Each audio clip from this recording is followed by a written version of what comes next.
So we're going to be in Genesis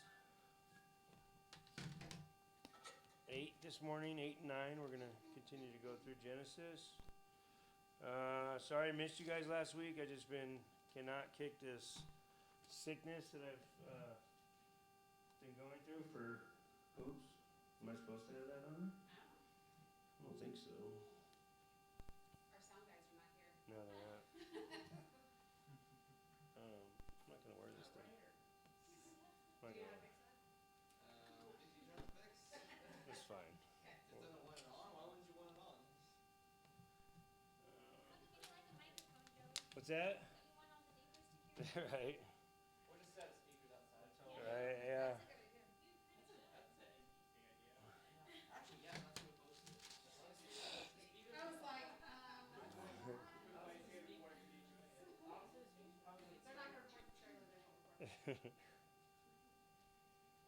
All right, so Genesis, yeah, 8 and 9 today. We're gonna keep going through the book of Genesis. We're gonna cover 2 chapters again. 8 and 9. The title of the message is "The Ark Comes to Rest." So let's get started. So I remember in 2018, we had just moved to Myrtle Beach that year.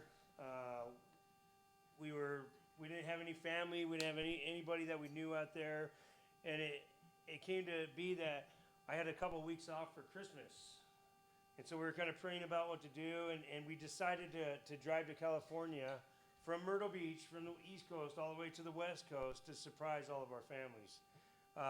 And again, this was from coast to coast with 4 kids. My wife was about 7 months pregnant at the time, and this was an insane journey. As it took us around 40 hours straight just to get there. On the way there, we didn't stop. We just continued to move forward, and it took 40 hours straight to get there. For those of you who've been on road trips, you're aware of the fussiness of kids. You're aware of the fussiness of adults, the restlessness, the smells. I mean, it's something that is not for the faint-hearted, right? I don't get why we lock ourselves in cars and basically just think that we can eat, whatever kind of food we want, junk food or whatever. It's like you're in this capsule and you're just eating garbage, I don't know. I don't get it, but that's what we do. Whatever's bad for us, let's bring it on the road trip,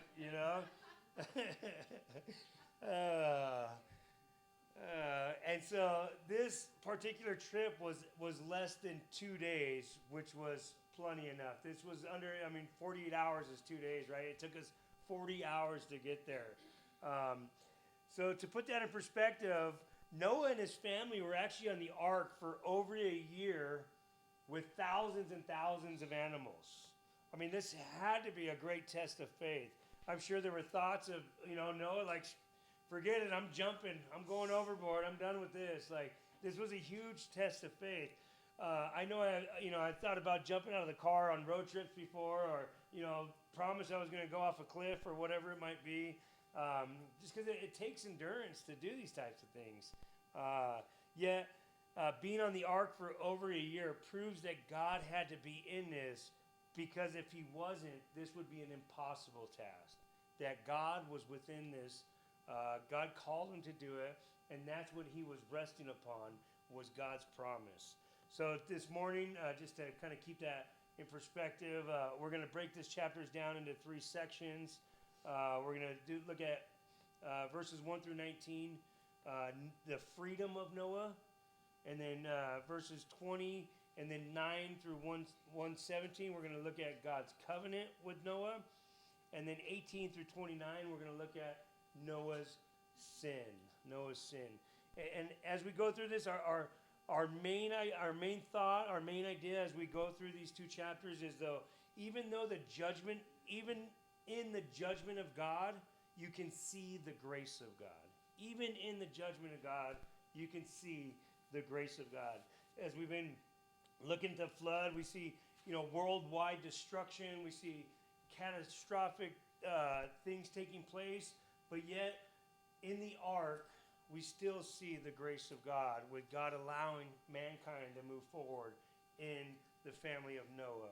And so we can still see the grace of God. So let's go ahead and look.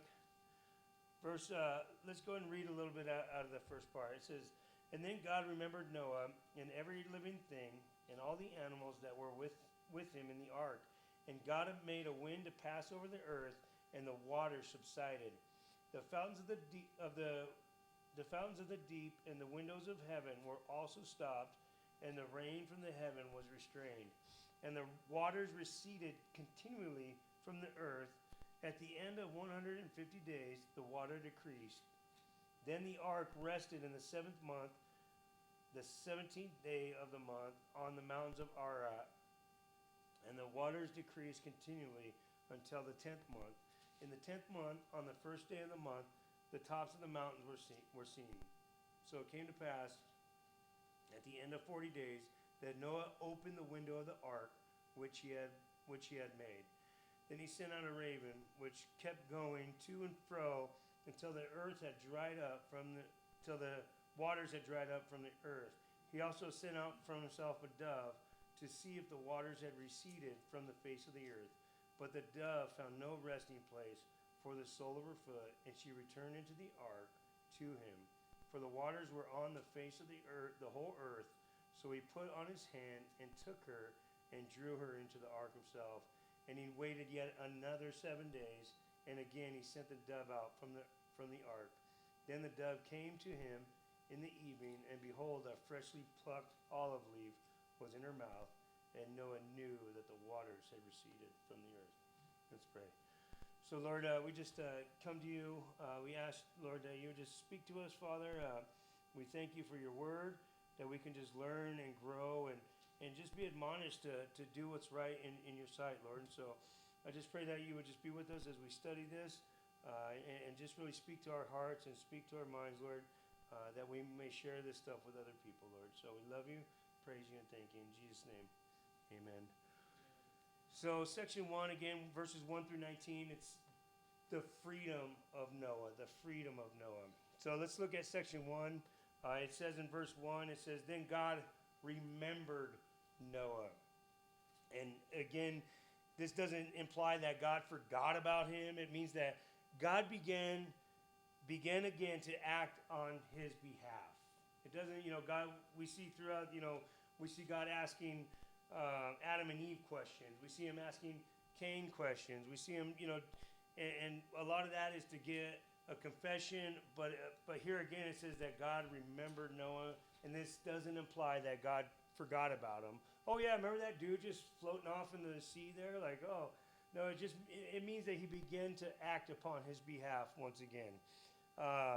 And God here now was ready to start them on their way to the new life that they're going to find in the new world.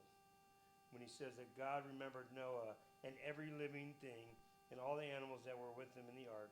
And God made a wind to pass over the earth, and the waters subsided. And so, in remembering Noah, he actually does three specific actions for this to take place, right? Number one, God made a wind to pass over the whole earth. Then the fountains of the deep, in verse 2, the fountains of the deep and the windows of heaven were also stopped, and the rain from heaven was restrained. So, he made a wind to pass over the whole earth. Number 2, he stopped the fountains of the deep from coming up from under the earth. Remember, this was something that was insane, right? It was raining from above, and it was raining from below as well, too. This water was just coming from all places. And so he stopped the fountains of the deep from coming up from under the earth, and he also shut the windows above from further downpours. I mean, I don't know if you guys, what kind of rainstorms you've ever been in, but I know that, we've been part of floods before, and when it rains for days on end, it is insane how much water can actually come down upon earth. And here we're looking at a worldwide catastrophe that was taking place. We talked about the water vapor or the water barrier that was in heaven that most people, this water canopy that God just basically popped, and it rained down for 40 days and 40 nights. Not only that, but it was coming up from underneath the earth as well too. So this was crazy what was taking place. but I like the first thing that God did is he made a wind to pass over the whole earth. I don't know if you guys know anything about wind. If you've ever been to the desert, you know that the desert is very windy and makes the environment very dry. Wind actually dries stuff out. I know in Minnesota, living in Minnesota, when there's not rain for a while and it's windy, that it gets dried out. Like if you can imagine that, the land with over 10,000 lakes, but that wind just dries stuff out. It just sucks the moisture out of the soil, out of the trees, and it dries stuff out. And the word that's used here for wind is the word ruach, which can be translated wind or spirit. Just like in in Genesis 1:2, when it says the Spirit of God was hovering over the face of the deep. It's the same word that's used. When God created the heavens and earth in the beginning, it was almost the same form as he covered it in water. And then remember, God started creating landmass and all the other inhabitants of the earth. And so here we kind of take him back to Genesis 1:2, when it was just water over the whole face of the earth. And this is what's taking place right here with Noah. And we see that God's Spirit was hovering over the face of the deep. And yet we see that God's Spirit probably is doing the same thing here as well too. So whether this term refers to wind or if this was an act of God's Spirit and God's creative power to separate the water from the land, either way, God was once at work again. God was ready to start over. We know that God created things in the beginning. We know that God brought judgment upon the whole earth. And we know that God was ready to begin a new work through Noah and his family. We know that God is all powerful and has power over creation, and he begun the process over once again. Once again, he sent a wind and stopped the waters from flowing up and down the earth. I like what this is kind of why I believe that this is somewhat of a supernatural thing that was taking place, because Psalm 104 says this. He says, "You who laid the foundations of the earth so that it should be not moved forever. You covered it with the deep as with a garment. The waters stood above the mountains. At your rebuke they fled. At the voice of your thunder they hastened away. They went up over the mountains. They went down into the valleys. You to the place which you founded for them. You have set a boundary that they may not pass over, that they may not return to cover the earth." Of course, you guys are aware of the covenant that God's going to make. Oh, my battery's dead. I don't even think I can. Do you have a charger for that? Sorry. There you go. 10:12 if you can get to it. So, it's kind of hard to go without notes, right? Let's do it. So again,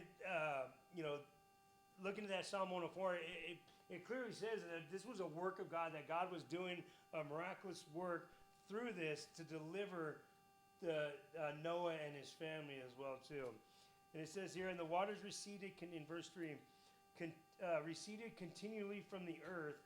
At the end of 150 days, the waters decreased. Then the ark rested in the 7th month, in the 17th day of the month, on the mountains of Ararat." So again, 150 days they've been in this ark. They've been floating, just wherever the ark would take them. Remember, this thing didn't have a motor. This thing was basically wherever God was going to lead them, wherever God was going to guide them, this is where the ark was going to go. And it traveled for 150 days before it even found a place to rest. I mean, can you imagine how much? What is that? Something's buzzing. That's a heater. Oh. Shouldn't plug it. I thought it was a speaker too. Oh, you just did the diffuser. All kinds of stuff going on No, today. it's this. There we go.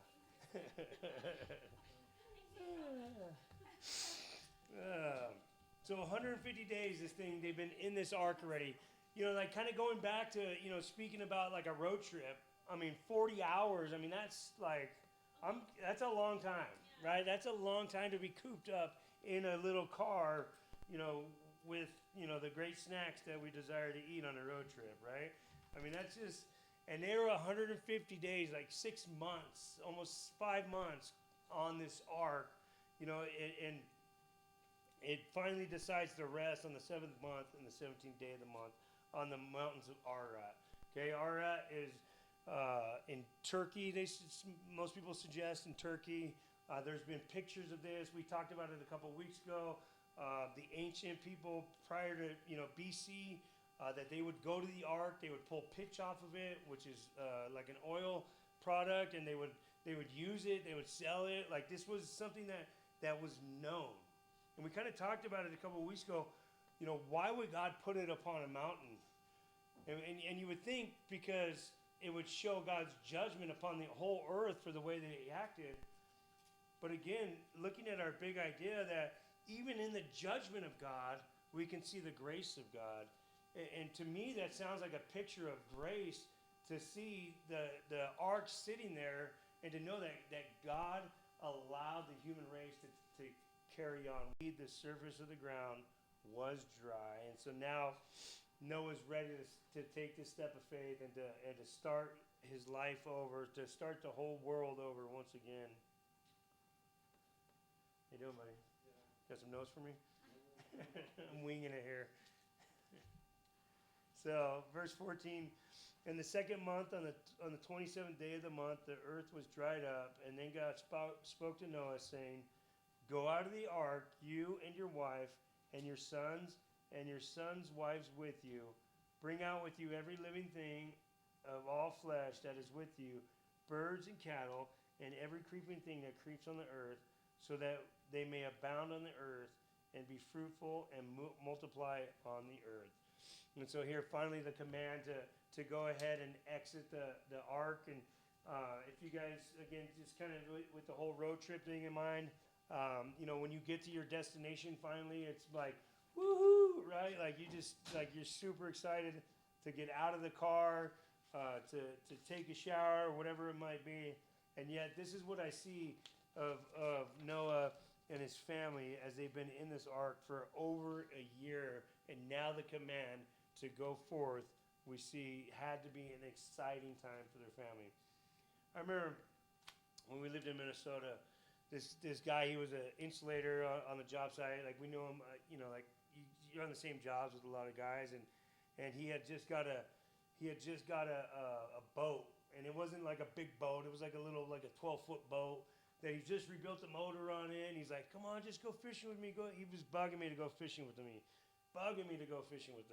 Finally, I'm like, "All right, fine, I'll go. I'll just go." And he wanted to go on Lake Superior.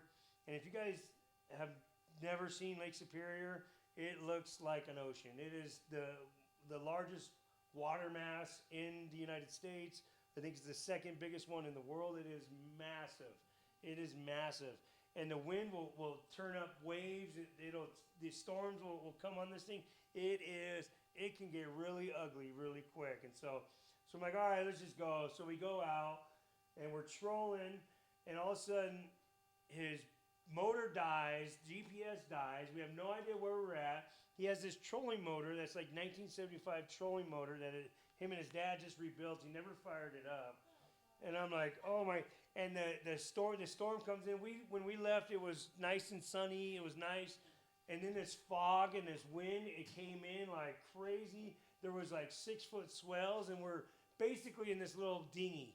And I'm just like, oh my gosh, I'm gonna die out here. Like, this is not okay. And I remember, like, and he got that little tiny trolling motor like fired up, and I'm like, oh, should I call it 911 or what? It took us like an hour and a half to even find land. And I remember when because it was so foggy out, when we seen that land, it was just like, oh my gosh, I could swim to that, like, just so excited. And then it took us another hour to get to where we were at. But there's just like that sense of comfort that comes upon like finding land and be able. I remember when we hit the land, it's like the movies when you want to kiss the ground, and that's how I feel like Noah and his family, that's how when they were released from the ark, I feel like that's what it felt like to them to be finally out of that ark. And we're talking about a year later.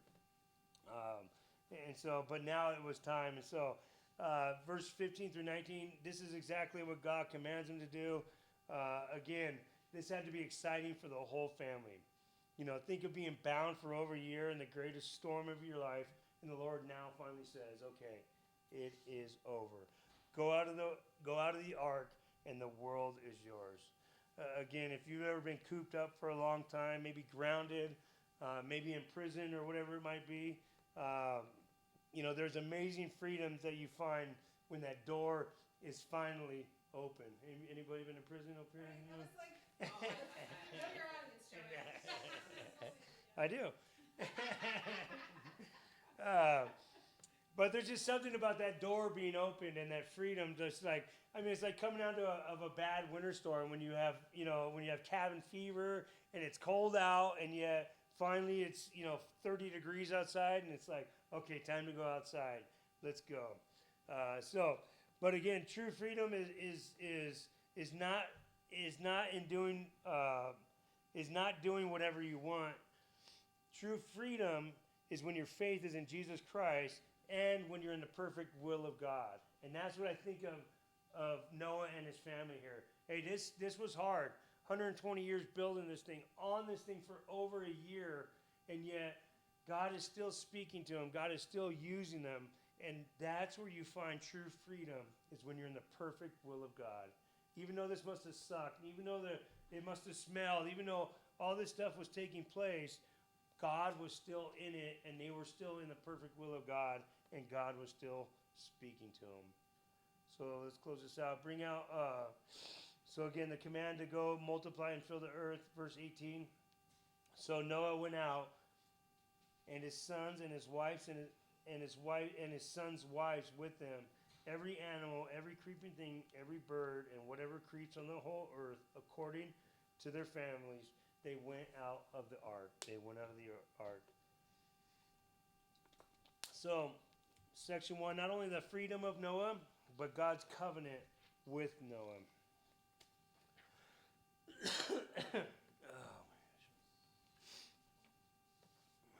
So verse 20, we'll look at verse 20 through 22. It says here, "Then Noah built an altar to the Lord, and took of every clean animal and of every clean bird, and offered burnt offerings on the altar. And the Lord smelled a soothing aroma. And then the Lord said in his heart, I will never again curse the ground for man's sake, although the imagination of man's heart is evil from his youth, nor will I again destroy every living thing as I have done. While the earth remains, seed time and harvest, cold and heat, winter and summer, and day and night shall not cease." So again, once you experience the freedom of Christ, it's like Noah experienced this. You can't help but to worship and sacrifice to God. And this is exactly what Noah was doing right here. He's seen the whole world destroyed. And yet, even through that judgment, going back to our big idea, even in that judgment, Noah's still seen the grace of God. He experienced the grace of God. And this is exactly what Noah does, is he sacrifices to the Lord. He worships the Lord. He's somewhat of a priest here, which is kind of interesting because he's bringing these sacrifices before the Lord. And we see that the Lord accepts them. And I love this. I mean, Noah here, he fires up the grill and he makes burnt offerings to the Lord. Like, that's a man's man, right? I like that. So his first order of business was to worship God through sacrifice. How do we worship God? There's various different ways, but one of the ways we do worship God is through sacrifice. And notice what he sacrifices. He only had a few clean birds and clean animals, and now he's going to take and sacrifice each of them. I mean, remember, there was maybe 7 clean animals, 7 unclean animals. Again, these things are facing extinction, but God doesn't want to sacrifice out of our abundance. He wants that which cost us something. And this is what Noah is doing. Noah only had a few of these birds, and yet he is going to sacrifice these to the Lord. 1 Chronicles 21:24, speaking of David here, King David said to Ornan, "No, but I will surely buy it for the full price, For I will not take For I will not take what is yours for the Lord, nor offer burnt offerings with that which cost me nothing. Remember, sacrifice means to cost you. It costs you something. It costs you something. It reminds me of the little old lady who gave the 2 mites, and Jesus said she put more in than the rich people because she gave of that which she did not have. Right? And so a sacrifice is to cost us something. And here we see that it's costing Noah. I mean, he doesn't have many of these birds left, but yet he's still going to sacrifice that which cost him something. Romans 12:1 says, I beseech you, therefore, brethren, by the mercies of God, that you present your bodies a living sacrifice, holy and acceptable to God, which is your reasonable service. And do not be conformed to this world, but be transformed by the renewing of your mind, that you may prove what is good and acceptable and the perfect will of God. So Paul tells us to present our bodies as a living sacrifice before the Lord, right? I mean, our hands, our feet, our eyes, our mouths, we're to present these before God. Why? Because it's our reasonable service. I love when God says that. Like, hey, it's like last week or a couple weeks ago we talked about Isaiah chapter 1 and talking about the sins that was upon the people. God says, hey, come on, let's reason about this. Let's talk about this. And so to present ourselves a sacrifice is our reasonable service.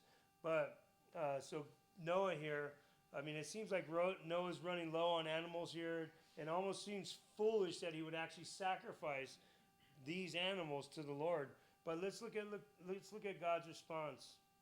He says, and the Lord smelled a soothing aroma, and the Lord said in his heart, I will never again curse the ground for man's sake, although the imagination of man's heart is evil from his youth, nor will I destroy every living creature as I have done before.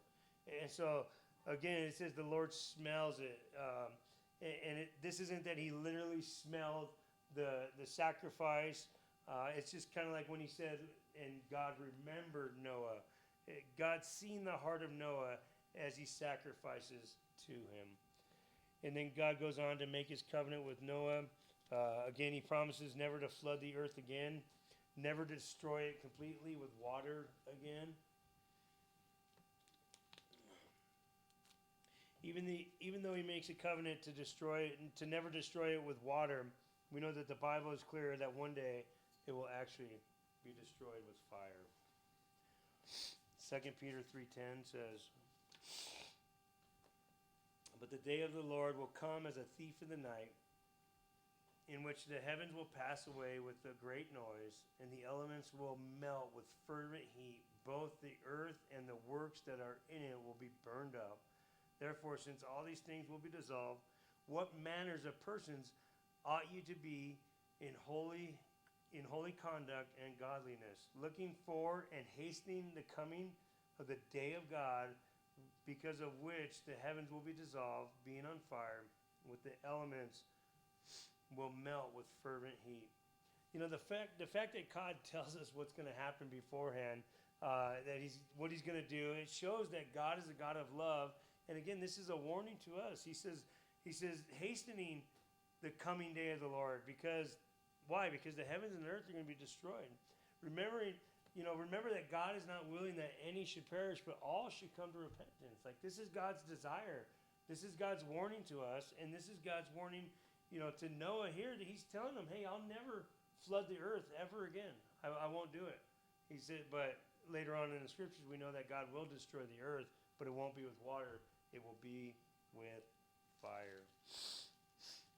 So let's carry on. 9:1 says, so God blessed Noah and his sons and said to them, be fruitful and multiply and fill the earth, and the fear of you and the dread of you shall be on every beast of the earth, on every bird of the air, on all that move on the earth, and on all the fish of the sea. They are given into your hand. Every moving thing that lives shall be food for you. I have given you all things, even the herbs, even the green herbs, but you shall not eat flesh with its life, that is its blood. Surely your lifeblood I will demand a reckoning from the hand of every beast I will require it, and from the hand of man, from the hand of every man's brother I will require the life of man. He says here, whoever sheds man's blood, by man his blood shall be shed. For in the image of God he made man, and as for you, be fruitful and multiply, bring forth abundantly in the earth, and multiply in it.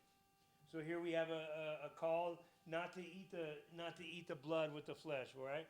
Why? Because the blood is actually the source of life. We're told in Leviticus 17 that without blood there is no life. That is the source of life, and that's why God says, hey, you're not supposed to be drinking blood. And I know there's other denominations that actually take this to say, that they're not allowed to have blood transfusions and certain things like that, which is just silly. I mean, there's cases of children who have died because all they simply needed was a blood transfusion. But people take the scriptures out of context and say, no, that's forbidden by God. It's not forbidden by God that a child should die because of a simple procedure that could take place. That's never God's plan for these people. But people will take it out of context. But again, he says, go forth abundantly in the earth and multiply it. And it's called to be fruitful and multiply. And again, this is not just to multiply in numbers, right?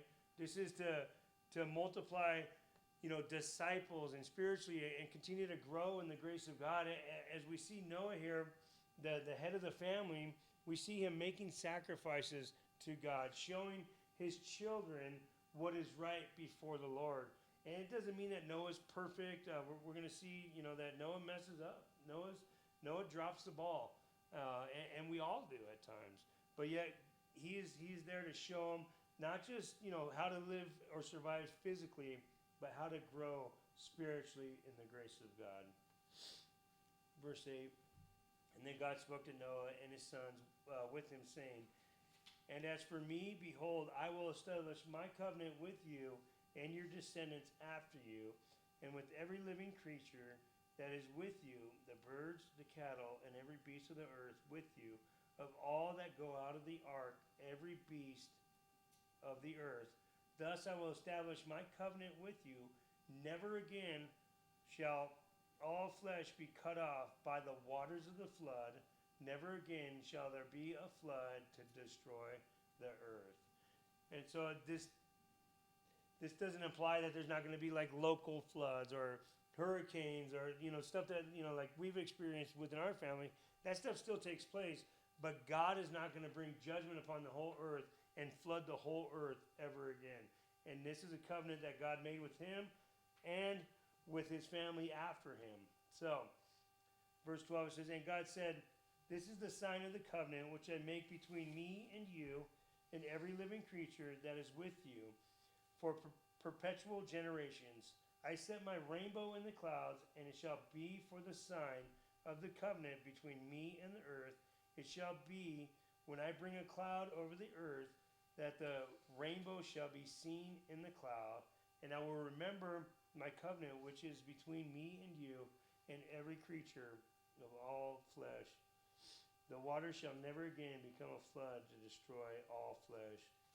The rainbow shall be in the cloud, and I will look on it to remember the everlasting covenant between God and every living creature of all flesh that is on the earth. And God said to Noah, this is the sign of the covenant which I have established between me and all flesh that is on the earth. So what's the covenant? The rainbow. The rainbow.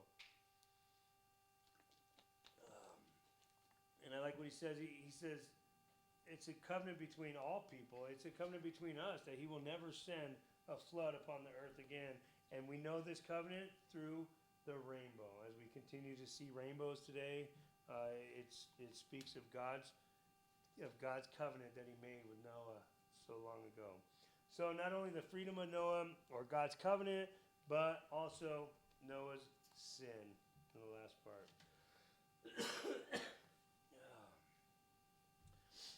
Now the sons of Noah who went out of the ark were Shem, Ham, and Japheth. And Ham was the father of Canaan. These three were the sons of Noah, and from these the whole earth was populated. And Noah began to be a farmer, and he planted a vineyard, and then he drank of the wine and was drunk and became uncovered in his tent. So here we see that Noah became a farmer. He starts to plant a vineyard. He starts to, ferment grapes. And what does he do? He gets drunk. And not only did he get drunk, but he became uncovered in his tent. And so Ham, the father of Canaan, saw the nakedness of his father and told his two brothers outside. But Shem and Japheth took a garment, laid it on both their shoulders, and went toward and covered the nakedness of their father. Their faces were turned away, and they did not see their father's nakedness. And so, seeing the nakedness of your father, it's actually brought shame. We see that, Canaan, the son of Shem, his son actually brought disgrace to the whole family by, hey, look at Grandpa's naked, right? And it actually brought shame. And yet we see that Shem and Japheth actually did what was right. They had their backs to him, and they had a garment, and they went and covered their father, for respect. And because of this, Canaan, I'm pretty sure you guys heard of the Canaanites, right? We see the battles that they went through with the children of Israel throughout the history, that he was actually cursed because of what took place with Noah. Verse 24 says, So Noah awoke from his wine and knew what his younger son had done to him. And then he said, Cursed be Canaan, a servant of servants. He shall be to his brethren. And he said, Blessed be the Lord, the God of Shem, and may Canaan be his servant, and may God enlarge Japheth, and may he dwell in the tents of Shem, and may Canaan be his servant. And so Noah lived after the flood 350 years. So all the days of Noah were 950 years, and he died. And so here we see this curse upon Canaan, that he now will be a servant to his brothers. Of course, the Canaanites and the Israelites had beef throughout the scriptures. And this is all because of what he did to Noah's nakedness instead of doing what was right. And so here, even though, Noah experienced the greatest blessing of God at the time, I mean, to be saved, to walk by faith, to build, part of the kingdom, to carry on even the humankind, what does Noah do? He blows it, right? He gets drunk, he does something stupid, and he blew it. And there's times too in our lives where, God's working and God's moving within our hearts, and we just tend to just mess things up, right? I mean, we've all done it. We've all done it. And the hope is not to just sit in disgrace or in disbelief or whatever, but to seek the Lord, to ask Him for forgiveness so we could continue to move forward in our walk with the Lord. We're all going to blow it. We're all going to do stupid things. We're all going to say, dumb things. But God's grace is sufficient. So continue to walk in God's grace. Continue to seek the Lord with all your minds and all your hearts, and God will continue to work in your life. He wasn't done with Noah. He wasn't like, oh, Noah, you screwed up. I'm done with you. No, God's a God of grace. Just continue to walk in that, and you'll continue to see the goodness of God work in your lives. It's only when we stop moving forward, that's when the devil starts to win in our lives. When we stop moving forward. We talked about it, when God brought the animals to the ark, even the snail somehow made it upon the ark. He wasn't the fastest. He wasn't, the most, agile creature, but he still put one, whatever they got, foot in front of the other. And he continued to move forward, and he made it upon the ark. And for us too, let's just keep moving forward in our walks. It might be slow. It might be sideways sometimes. It might be, but just keep moving forward, because the more we move forward, the less Satan can try to grab a hold of us and get a stronghold in our lives, because God desires to use us to continue to build His kingdom. Let's pray. So Lord, We thank you and praise you, Lord, for your goodness. We just ask that you would just bless our time as we continue to fellowship, as we continue to break bread with one another, Lord. And we're just so thankful for just the work that you're doing, Lord. So we just praise you. We just ask all these things in your name.